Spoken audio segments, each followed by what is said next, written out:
constitutionnelle n'est autre que l'expression du peuple. La Cour constitutionnelle n'a fait que confirmer ce qu'a été l'expression du peuple souverain les 12 et 15 mars dernier. Vous savez, la Cour constitutionnelle ne fabrique pas les résultats.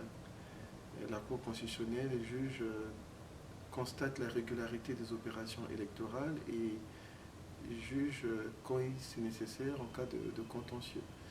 Et nous avons tous suivi que, en faisant la compilation de tous les documents officiels qui ont été déposés au niveau du greffe de la Cour, nous avons constaté que, au verdict final, le pourcentage est passé de 94,84 à 94,90. Donc vous voyez que en faisant la compilation, la Cour constitutionnelle a même constaté et rétabli la vérité des urnes pour donner au président Denis Sassou Nguesso ce qui lui revenait en termes de suffrage.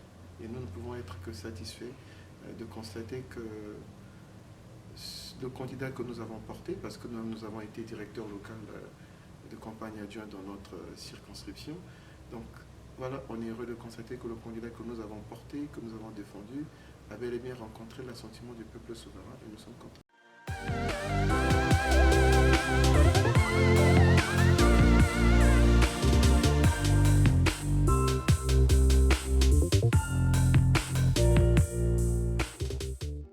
Déjà, il faut dire que le candidat Mafoula est dans l'expression de ses droits en tant que candidat à une élection. Et les textes constitutionnels, législatifs sont clairs là-dessus. Lorsque on n'est pas rassuré, satisfait du verdict des urnes, mais on a le droit de formuler un recours.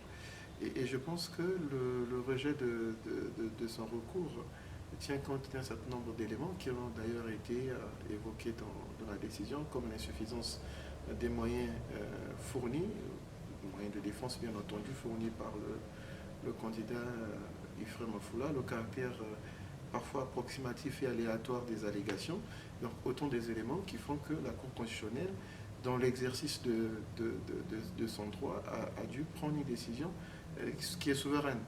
Et vous comprenez en même temps que nous sommes très mal placés pour pouvoir interpréter ou juger de ce que la Cour constitutionnelle a décidé, d'autant plus que les décisions rendues par cette institution, non seulement qu'elles sont souveraines, mais sont susceptibles de tout recours. Donc nous constatons simplement que la Cour constitutionnelle a dit le droit en la matière et nous félicitons le candidat Mafoula qui s'est comporté en républicain, puisqu'il a privilégié les moyens légaux pour manifester son mécontentement ou pour contester les résultats.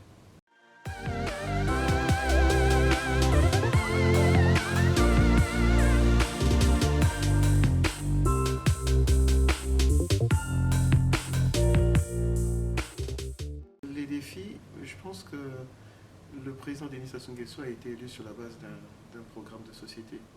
Si les Congolais ont décidé de lui renouveler leur confiance, c'est sur la base de ce qu'il a proposé. Et ce projet de société qui sera certainement décliné en programme d'action du gouvernement n'est autre que, ensemble, accélérons la marche, donc l'accélération de la marche. Et lorsque vous lisez ce programme de société, il est structuré en 3 chapitres. Le premier chapitre parle des 10 actions prioritaires qui devraient être menées.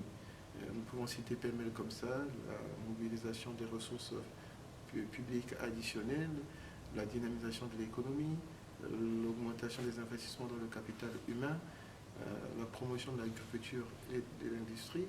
La liste de toutes ces actions prioritaires est contenue dans le programme de société. Et à côté, vous avez dans le deuxième chapitre la déclinaison des autres actions additionnelles qui devraient être menées dans le cadre de l'accélération de cette marche. Et dans le dernier chapitre, vous avez les conditions indispensables pour l'accélération de la marche qui sont autres que la préservation de la paix, de l'unité nationale et de la stabilité politique, l'appropriation par les citoyens des valeurs civiques, donc l'éducation civique à tous les niveaux et bien d'autres actions prioritaires. Donc pour nous, Les principaux défis sont déclinés dans le programme de société et les mécanismes pour pouvoir pallier ou pour pouvoir relever ces défis sont également contenus dans ce programme de société, si vous le lisez entre les lignes. Mais on peut dire qu'aujourd'hui, il y a des choses qui sont essentielles pour un État. Et nous savons, le président de la République l'a dit, lui-même d'ailleurs au cours de ces différents meetings, qu'il faudrait revenir avec... enfin, il faudrait encore ramener, renforcer l'action dans la lutte contre les comportements déviants.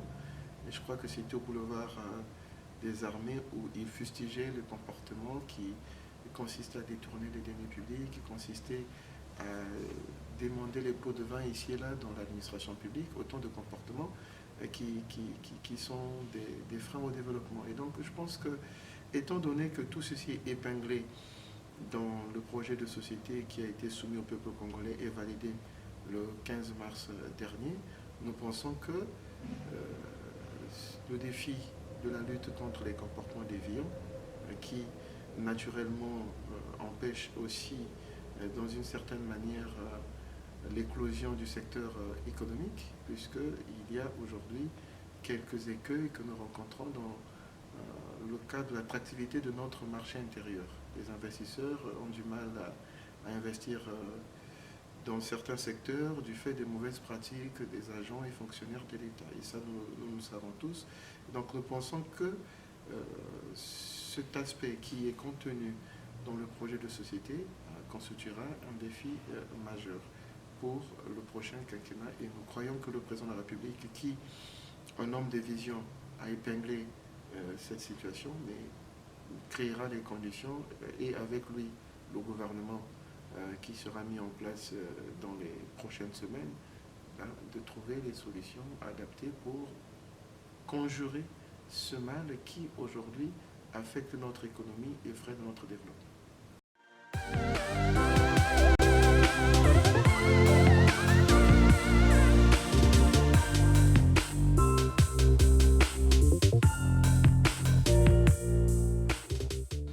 Nous sommes satisfaits de constater que la jeunesse congolaise s'est comportée en protecteur de la démocratie. Vous savez, en Afrique, le plus souvent, la période électorale est la période de tous les dangers. Et ceux qui sont souvent utilisés comme boucliers, comme Cherakana, ceux qui sont souvent manipulés, ce sont les jeunes. Et c'est toujours une satisfaction de constater que après une échéance électorale comme celle que nous venons de vivre, que nous puissions avoir un pays qui est calme, qui est en stabilité, où vous n'avez pas de manifestations à gauche et à droite, où vous n'avez pas des jeunes gens qui sont emprisonnés parce que instrumentalisés par quelques politiques véreux. Et donc nous pensons que cette élection, s'il y a un vainqueur de notre point de vue, c'est le peuple congolais et par-delà le peuple congolais, particulièrement la jeunesse congolaise. C'est elle qui, de mon point de vue, a remporté cette élection puisqu'elle a relevé le pari de la responsabilité.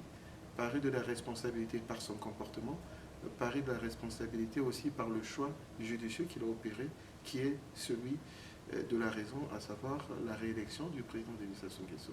Donc je pense que dans cet élan, il revient donc à cette jeunesse qui s'est comportée en responsable, de poursuivre dans cet élan pour faire en sorte que les 5 prochaines années soient les années de l'accélération de la marche comme l'a voulu le président Denis Sassou Nguesso, mais aussi l'année de la consolidation de tous les acquis que nous avons jusqu'ici réalisés avec le président et avec lui l'ensemble des équipes gouvernementales qui l'accompagnent.